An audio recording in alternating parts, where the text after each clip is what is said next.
ডাবলুর যে বিয়ে ঠিক হলো, তো সেই বাড়ির লোকরা মাঝে মাঝে জিজ্ঞেস করে যে ডাবলুর মা কোথায় থাকে।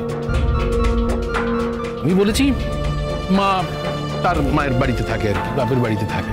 মানে কি কারণ সেটা আমি বানিয়ে বানিয়ে বলেছি মাঝে মাঝে যাতায়াত করে, মানে বানিয়ে বলতে হয়েছে। আমি তো এমনিতে মিথ্যে টিপতে বলি না, কিন্তু উপায় কি বলুন। কিন্তু এখন তো বাড়িতে বিয়ে লাগছে ছেলের, এখন বিয়ের সময় যদি মা হাতে হাতে একটু কাজ না করে সেটা কেমন দেখায় বলুন। মানে সমাজের কাছে সেটা কিরকম ভাবে ধরা দেয় আর কি। আর সমাজের কথা বাদ দিই, যে বাড়িতে বিয়ে হচ্ছে তারা এই সমস্ত জানতে পারলে দেখতে পারলে তো বিয়েটাই ক্যান্সেল করে দিতে পারে। সেই জন্য বলছি গিয়ে একটু। তারা বললে তারা বলবে, তাদের বলায় আমার কিচ্ছু যায় আসে না। আর তারা তো তোমাদের বলবে, তোমরা ফেস করো, আমি কেন? আমি যাব না। ছেলেটার এত বড় ক্ষতি করো না করছি, আমার উপরে রাগ দেখাতে গিয়ে জেদ ধরে ছেলেটার জীবনের এত বড় ক্ষতি করো না। বুঝে তোমায় সারা জীবন ক্ষমা করতে পারবে না করছি। এক মিনিট, আগে জিজ্ঞেস করুন মা ছেলেকে ক্ষমা করবে কিনা। আপনি চিন্তিত ছেলে মাকে ক্ষমা করবে কিনা? আরে কত কষ্ট পেলে একজন মা তার সন্তানের থেকে মন উঠিয়ে নেয়, আপনার কোনো ধারণা আছে? ওই মেয়েটা করেছে, ওই মেয়েটা এত বছর ধরে চেষ্টা করে করে সেই জায়গায় পৌঁছেছে। ও বাবা, মনই যদি উঠে গিয়ে থাকে তাহলে তো সত্যি আমার আর কিছু করার নেই। না, করার আছে। বাড়ি গিয়ে ডাবলুকে আমি বলে দেবো পরিষ্কার যে দেখ, তোর মার কাছে গিয়েছিলাম, বললাম তোর বিয়ে, তোর মা না এলে তোর বিয়েতে অশান্তি হতে পারে, তাও তোর মা কিছুতেই রাজি হলো না আসতে। তোর মা বললো তুই নাকি তার জন্য সারা জীবন কিছুই করিসনি, সেই জন্য আসবে না, বলো তো। তারপর আপনাদের প্ল্যানটা কি? বিয়ে হয়ে গেল ছেলের, তারপর ওকে আবার ফেরত দিয়ে দেবেন তো? এখানে নিয়ে আসবেন? দেখুন, আমার সঙ্গে ওর বনিবনা হয়নি, আমরা একসাথে থাকতে পারিনি, সে অন্য কথা। আমি তো কোনোদিন জোর করিনি ওকে, না। ও স্বাধীনভাবে চাকরি বাকরি করছে, নিজের বাপের বাড়িতে আছে, যা রোজগার পাতি করে সব বাপের বাড়িতেই ঢালে, তাতেও তো আমি কোনো আপত্তি কখনো করিনি। আর আমি বিশ্বাস করুন কোনোদিন ওর ওই টাকা পয়সা মাইনে টাইনে এসবের দিকে ফিরেও তাকাই, কোনো রুচিই হয়নি আমার। বাপের বাড়িতে থাকি তো টাকা পয়সা কোথায় ঢালবো? তোমার বাড়িতে? তুমি আমায় থাকতে দিয়েছো, পড়তে দিয়েছো, তুমি আমায় খেতে দিয়েছো, কোনোদিনও কোনো কর্তব্য পালন করেছো সারা জীবন ধরে? তো বড় বড় কথা বলছে। না না, আমাদের ও টাকা লাগবে না বাবা, আমরা কোনো রকমে চালিয়ে নেবো। দেখুন, সে আপনাদের ব্যাপার, আপনারা কি করবেন, আপনাদের মেয়ের ব্যাপার, সে কি করবে। আমি তো শুধু এইটুকু বললাম যে ওর টাকা পয়সার দিকে আমার কোনোদিনই কোনো লোভ ছিল না। ও যে চাকরিটা করছে সেটাও তো আমি চাইনি ও করুক, আমি চেয়েছিলাম সুখে সংসার। না বাবা, চাকরি ছাড়বে কেমন করে, সেখানে তো আমার অন্য ব্যাপার ছিল। এই খবরদার, খবরদার, একদিন অনেক বদনাম করেছো তুমি আমার নামে, ওই হেডমাস্টার মশাইকে জড়িয়ে। হ্যাঁ, যে হেডমাস্টার মশাই আমার কাছে বাবার মতো ছিলেন, বহুদিন হলো সেই মানুষটা রিটায়ার করেছে, তাকে নিয়ে তুমি আমার জীবনটাকে বরবাদ করে দিয়েছিলে, স্ক্যান্ডেলে স্ক্যান্ডেলে তুমি শেষ করে দিয়েছিলে। আবার সেই পুরনো কাসন্দি ঘাঁটছো তুমি। এই আমি তো যাইনি তোমার কাছে, তুমি এসছো আমার বাড়িতে, এসে আমাকে অপমান করছো কেন? বাবু, একটা মেয়েকে অপমান করা যতটা সহজ বলে মনে করছেন ততটা সহজ নয়। দিনকাল বদলে যাচ্ছে, একটু ভেবে দেখবেন।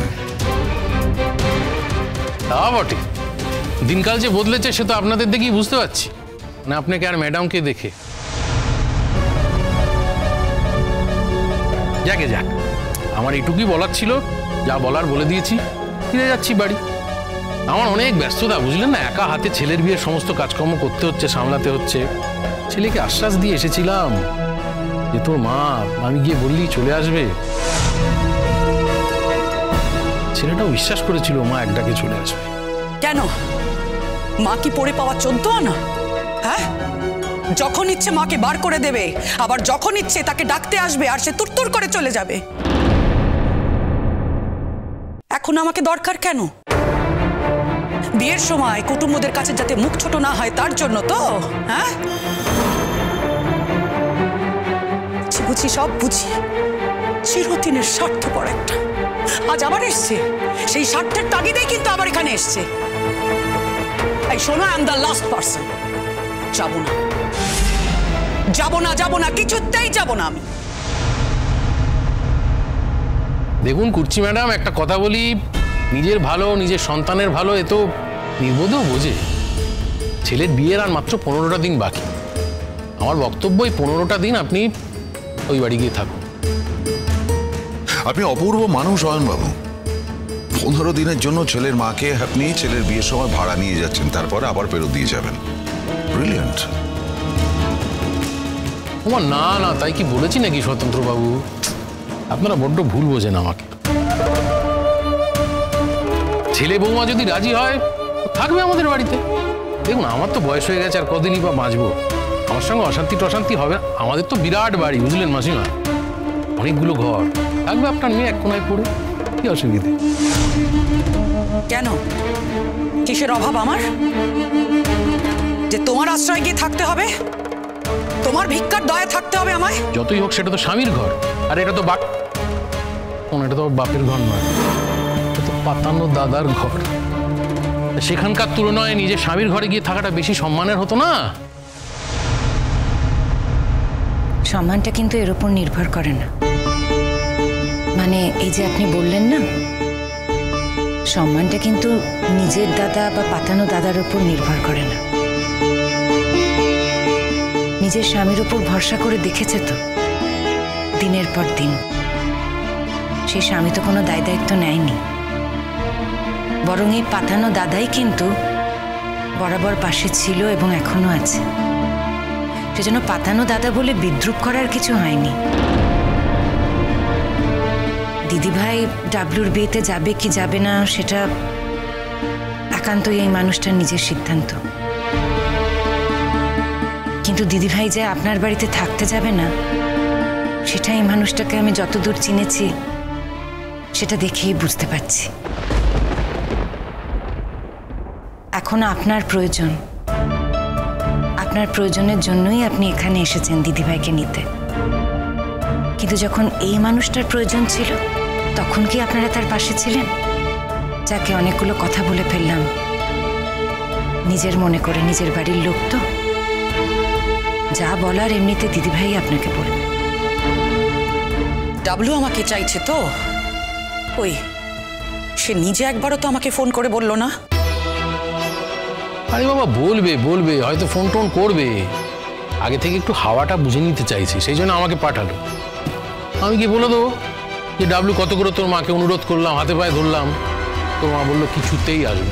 বলে দেবো কি, জানিয়ে দেবো। নিষ্ঠুরভাবে আমাকে প্রত্যাখ্যান করেছে। ডাবলুর যদি সত্যি আমাকে প্রয়োজন হয়, তাহলে ওকে আসতে বলো, ভেবে দেখবো। আশা করি আর কোনো কথা নেই আমার সঙ্গে। দাঁড়া দাঁড়া, জামাই বাবা বাড়িতে এসেছে, খালি মুখে যেতে দিই কি করে বলতে? তুমি একটু কিছু মুখে দিয়ে যাও বাবা। না না শাশুড়ি মা, আমার হাতে সময় নেই, আমি কিচ্ছু খাবো না। বললাম না, খুব প্রয়োজনে পড়েছি, তাই এসেছিলাম আপনার মেয়েকে বোঝাতে। আপনারা সকলে ছিলেন, আপনারা সবটা শুনলেন। মেয়েকে একটু বোঝাবেন, আর ওই প্রবাদটা একবার মনে করিয়ে দেবেন যে কুসন্তান যদি বা হয়, কুমাতা কখনো নয়। যদিও বলতে নেই, আমার ডাবলুটা খুবই সুসন্তান। খুব আশা করেছিল মা রাজি হবে, মা আসবে। বলো তো গিয়ে এলো না, রাজি হলো না। ঠিক আছে, আজ তাহলে উঠি। আমার ছেলেটার কপালে যা আছে তাই হবে, কি আর করবো বলুন? শোনো, ডাবলুর যদি সত্যি এত অপেক্ষা থাকে আমার জন্যে, ডাবলু যদি মনে করে সত্যি তার মাকে প্রয়োজন, মাকে দরকার, আবার বলছি, শেষবারের মতো বলছি, তোমার ডাকে নয়, ডাবলুর বিয়ে তো, ডাবলুর ডাকে যাব। ডাবলুকে বলো এ বাড়িতে এসে আমাকে বলতে। আজকের মতো এই পর্যন্ত। বেশ, এখানে যা যা ঘটেছে সবটা আমি ডাবলুকে জানিয়ে দেবো। আমার যা বলার ছিল বলে গেলাম। আসি। চিরসখা হে